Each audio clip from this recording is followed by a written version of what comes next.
Здравейте, приятели! Но питане имам от колеги и хора, които се учат да слагат фолио, как правят тези странични, които са малките, особено на голф, на поло. Тук в случая сме на поло с много стегнати уплътнения. И сега ще ви покажа всичко в самото изрязване на полото. Вече съм измил отвътре с ножчето, обезмаслил съм с обезмаслител. Много хора ме питат, мога ли да не използвам обезмаслител. Разбира се, че може. Може да не използвате и ножче, може да не използвате и шпатули, може с ръце да си лепите фолиото, както искате. Аз използвам обезмаслител, защото не се знае по автомивките, може да са намазали с нещо стъклата и лепилото няма да държи добре. Това е всичко. Ето го нашето парче.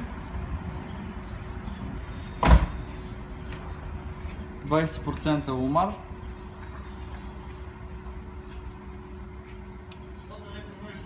Виждаме от коя страна е найлончето. Така.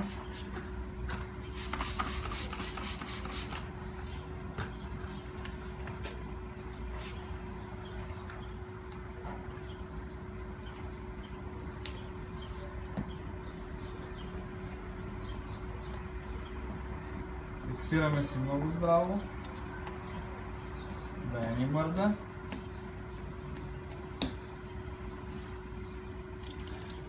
И започваме много прецизното рязане.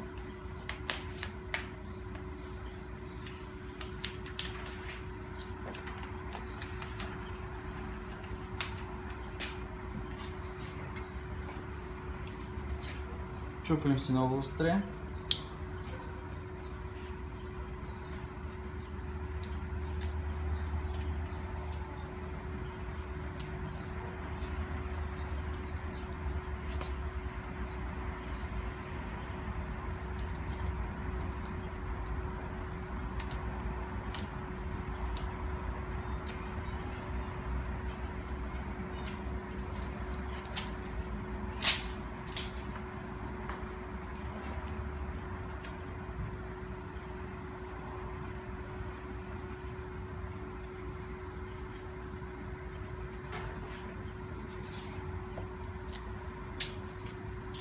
Ето, толкова ли беше сложно? Лесна работа.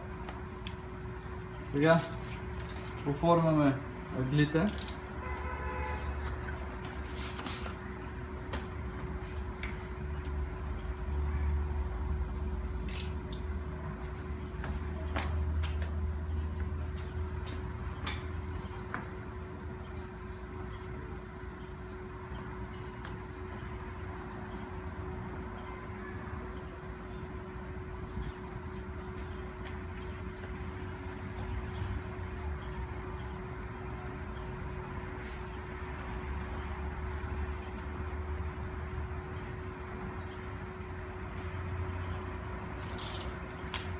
Така, тук не се нуждаем от нагряване, много е малко, няма кой знае какви напрежения в самото фолио.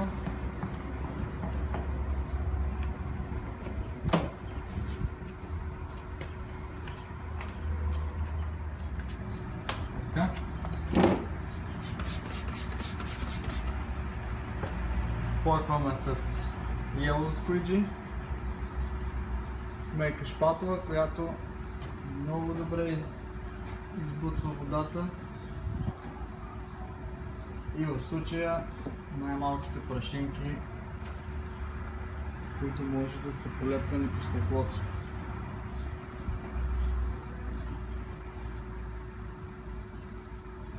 Така. Намокрим си хубаво.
Мисля, че така е добре.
Така, попиваме с хартия отстрани водата, да не се смуква обратно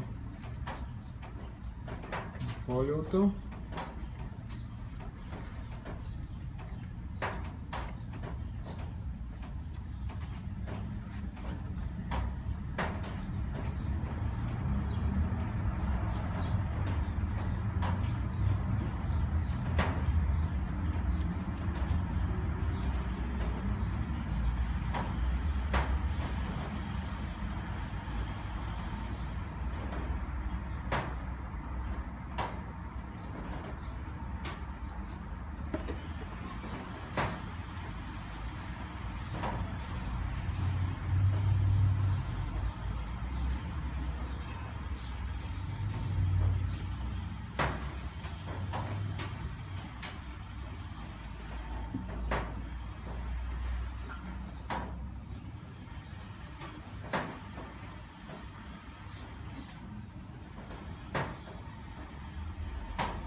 Ето го крайния резултат. Чакайте да махна от...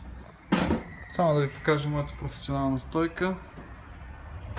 Това е доста скъпо оборудване, с което не трябва толкова да се отнасяме толкова грубо. Така. Ето го фолиото.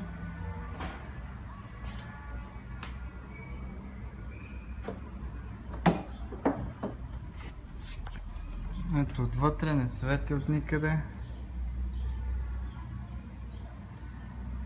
Просто всичко е в рязането.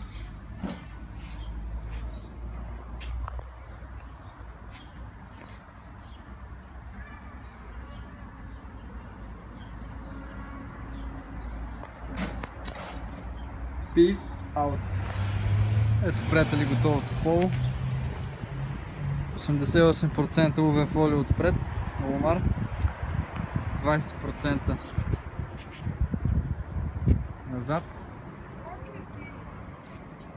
Ето виждате малките, перфектни.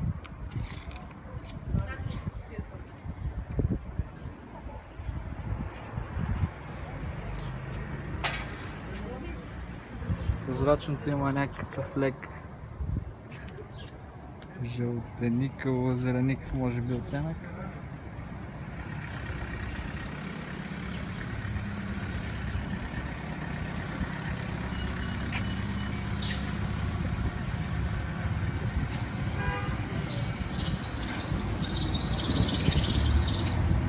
Съвсем елегантно стана. Мисля, че жена ще го кара. Ще има перфектна видимост. Тук е нещо релтана само. Е бил прекъснат, явно е бил свързван след това. Чакайте да ви покажа видимостта. Ето сравнение с челния. Предната няма никакви проблеми, отзад също все едно няма абсолютно нищо. Видимостта е повече от перфектна. На 20%. Ломар. Дори на 15% ломар е перфектно. Еми.